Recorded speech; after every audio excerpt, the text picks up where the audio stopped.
pleasure today to be here with Professor Harry Holzer, who's a professor of economics and public policy at Georgetown University in Washington, D.C. And he also is a leading expert on the economics of minorities, particularly African Americans, but on the economics of racial discrimination more generally. Harry, good morning. How you doing? Good, Dan. Thank you for having me. I'm doing fine. How about you? Vaccinated and happy. Good. Good way to Anyway, be. I'd like to ask you a couple of questions about various issues on which you might shed some light. Economists have spent a lot of time talking about various theories of race discrimination, about why it arises. Might you elucidate some of those? Give me some ideas on what some theories are of types of discrimination and how they might differ? Sure. So discrimination in the labor market can occur at almost every single stage of an interaction between employers and employees, potential employees, also between those employees and training venues and things like that. So what do I mean by every stage? It can occur in hiring, just whether people make it past the front gate or not. And actually, that's where we have our strongest evidence. But it can also, discrimination can occur in job assignment and in level at which people are assigned. It can occur on the wages and benefits that are paid for whatever work. And of course, it can occur when people's workers' job performance is being appraised. And that affects not only wages and benefits, but it affects promotions, it affects discharges. So at every single level like that, discrimination is at least possible. And I think it makes sense to say, well, where do we think it occurs most and why?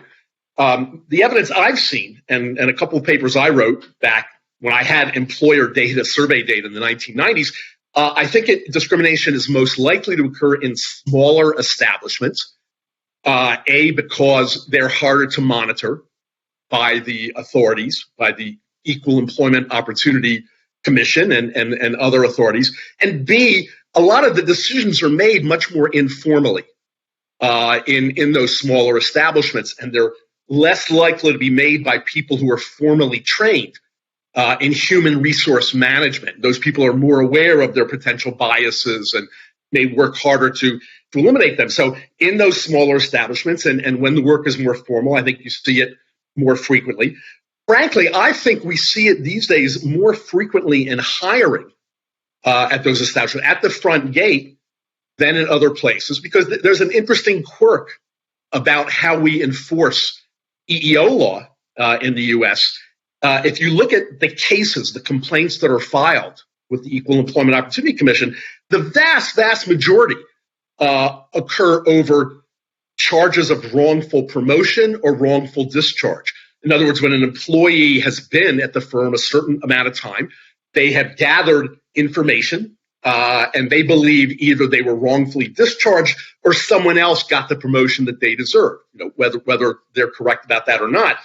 So that's when they file the charges, when they've been there a while. And I've heard anecdotally from small employers that they think sometimes there's a greater chance they'll be sued if they hire an African American or a Latino rather than if they don't hire. So we've created a bit of a perverse incentive sometimes to say no at the front gate, again, for smaller employers. And I think we have many unanticipated consequences in economics, as you know, and this might be one of them. But then to go to your original question, then why? Why does it persist? And we've had anti-discrimination laws on the books at least for 55 years, and at the state level before that. And I put three things on the table. And you have to understand a phenomenon before you can create policies to combat it. I'd say three things.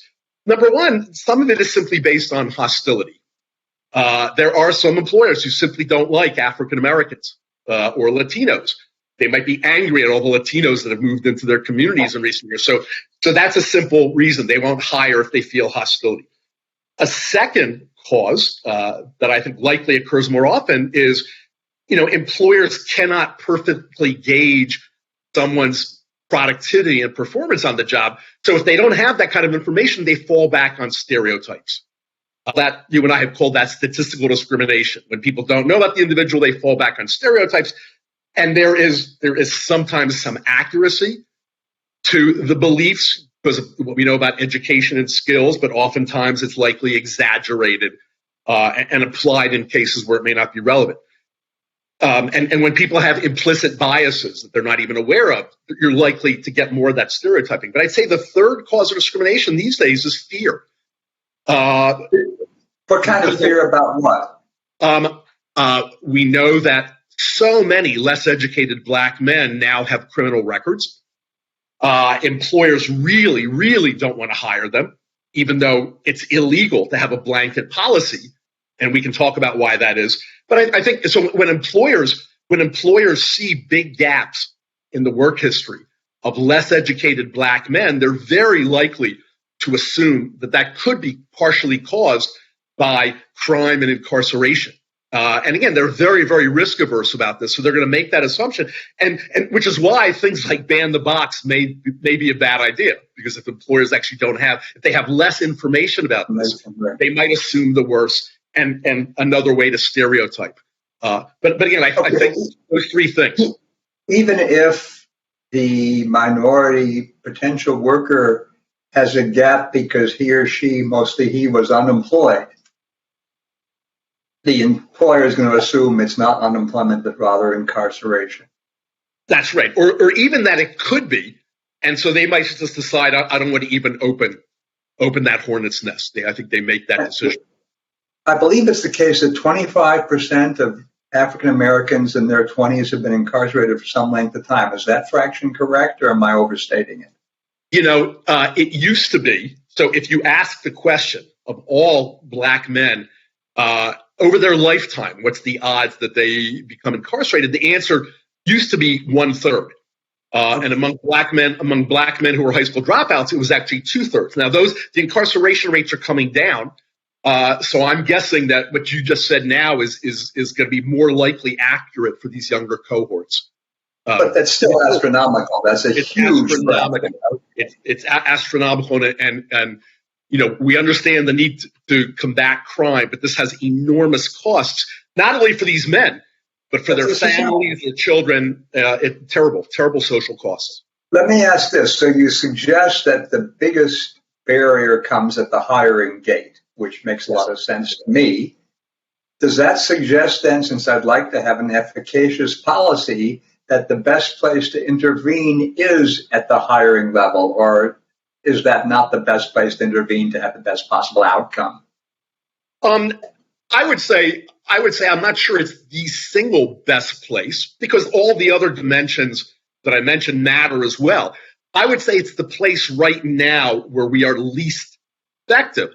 And therefore, if we're trying to look for a place of improvement, that gives us the most possibility for improvement. If we made EEO, equal employment enforcement efforts, more effective, especially at these smaller establishments, or if we do other things. And again, in recent years, I've thought a lot about, there are some things we could do to make EEO enforcement more effective at that low level, more resources, better data, etc. But if you really believe that stereotypes are most likely to matter where the employer is missing information about someone, the answer to that might be providing more and accurate information.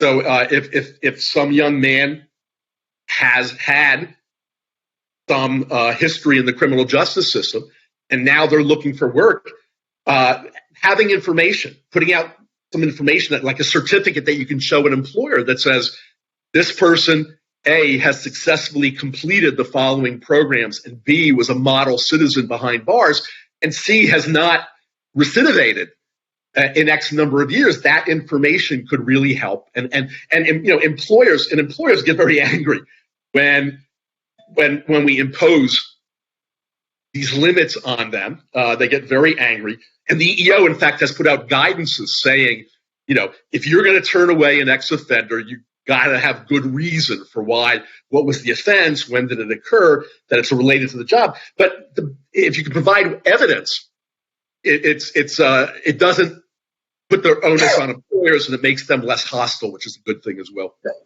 That sounds very sensible. I mean, what about going one step further, which would be more controversial, namely requiring quotas? Well, as you know, Dan, quotas are illegal right now. Right? What's illegal today might be legal tomorrow. I'm not advocating this. I'm saying this would indeed. I would say, I would say, given the composition of the current Supreme Court, if there's a change, it's unlikely to go that way in your or my lifetimes. I generally I prefer not to have quotas. By the way, I think there's times like in certain government contracts, it's okay to have it in a limited case. I think it brings a lot of hostility. I prefer the notion that we have carrots or sticks in terms of making employers consider race sensibly rather than forcing them into the straitjacket, where again, they're less likely. If there's clear evidence that someone is not going to perform well in a job, and yet we might be forcing them to take these people on, I think that can be counterproductive. And I'll say one more thing about that. There are two legal doctrines about discrimination. As you know, there is disparate treatment versus disparate impact. Disparate treatment is the traditional way of thinking about this. You have people who are likely to be equally productive workers, you treat one better than the other.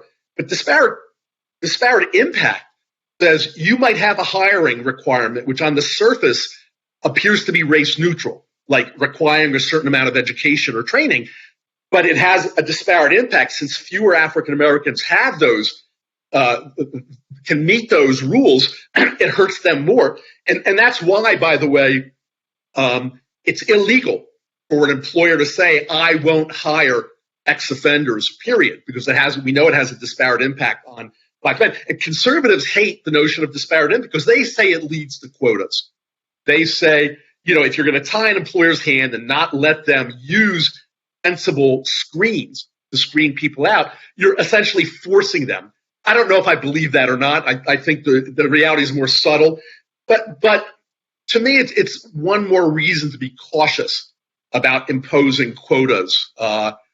Because we want to allow employers to weed out the people who really will be bad employees while not encouraging them to have other biases. And that's another reason why I oppose ban the box, because the evidence says you're denying employers. If you can't let employers, or if you make it costlier if they get information about someone's actual criminal history, their response might be, okay, I just won't hire these guys at all. Right. What you're saying is that something like ban the box, which means that you can't require people to tell you everything about their history, in effect, by depriving employers of information, increases the likelihood that they'll discriminate statistically. That's basically exactly right. Okay, let me ask you this. Okay, we're talking a lot about the labor market. This is an interview about labor. What if we were to ensure, I don't know how to do it, that pre-labor market, educationally, minorities and majorities had exactly the same opportunity, exactly the same education, both amount and quality? Would all problems then disappear?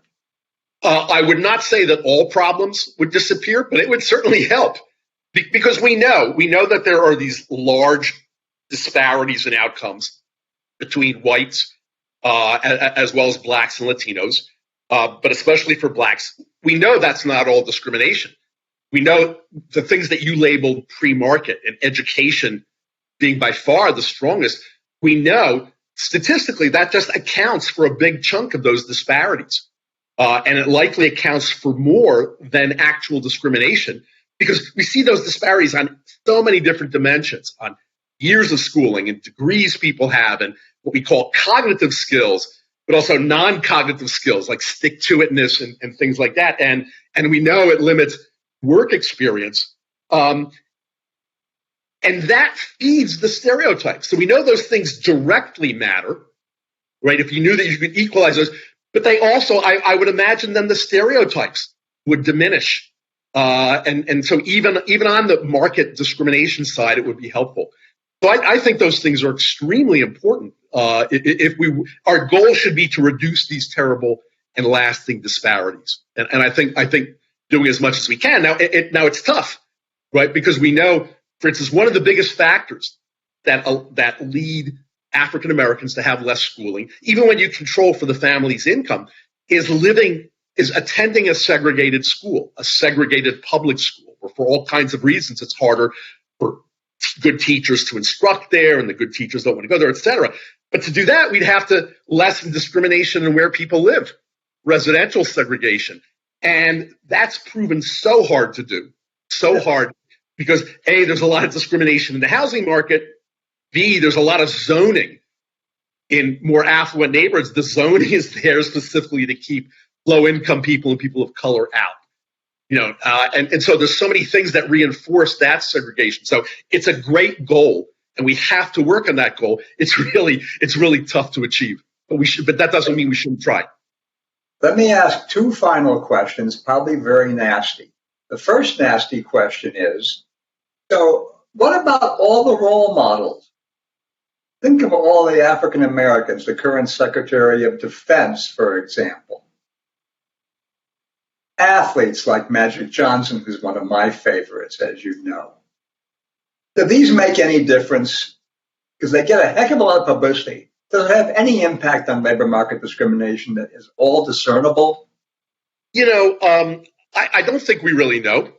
I think people I'm inclined to think that those really, really high-level role models don't directly. So when Barack Obama was president, did that change the world very much?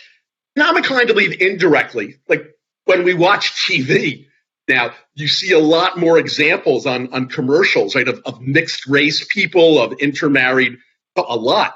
Yes. That would be partially an Obama effect, but I don't think it directly impacts. And if you're talking about a kid, a young boy or girl growing up in a segregated neighborhood, and look, one of the unfortunate effects, indirect effects of racism, as well as bad choices, is that something like 60 to 70% of Black children grow up in a single-parent household, usually without a male.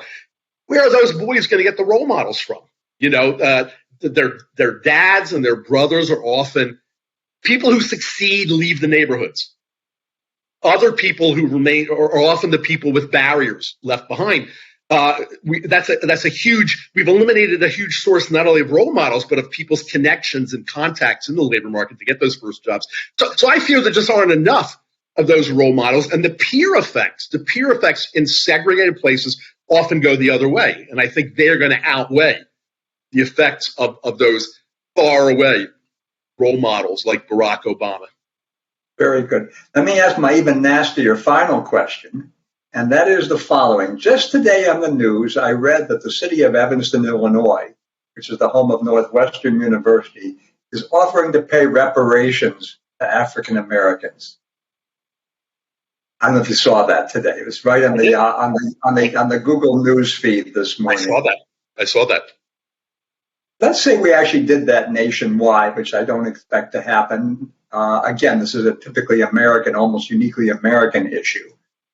Would that make any difference, or would it just be a transfer of wealth from one group to the other without generating any effects on the overall discrimination process in the labor market?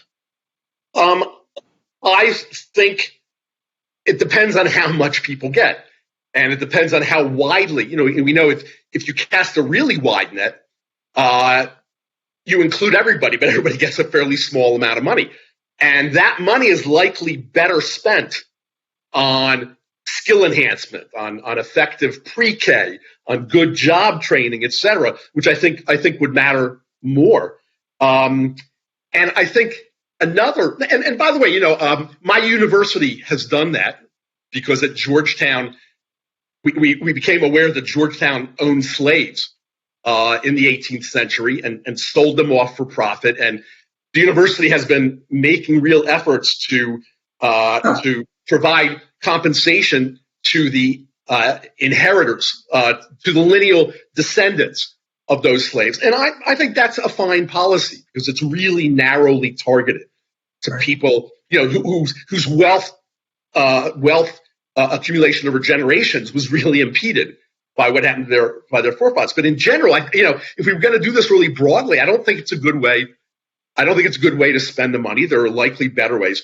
I'm more sympathetic to something like baby bonds, if you could find the money, so that all low-income people, and make it really progressive, so all low-income people could get some bit of wealth at birth for the people that have very little equity in their homes and things like that and haven't inherited much, to let that grow. But I'm not in favor. And I fear that reparations, the political blowback would be so severe that it would harm, it would raise the hostility that drives some of the discrimination. And so I fear that you'd be spreading the dollars, the impact would be limited, and the indirect effects would be negative and outweigh the positive. So I have not been, again, unless it's really narrowly targeted, but there's better things to do with that money that we know, where we have more direct evidence of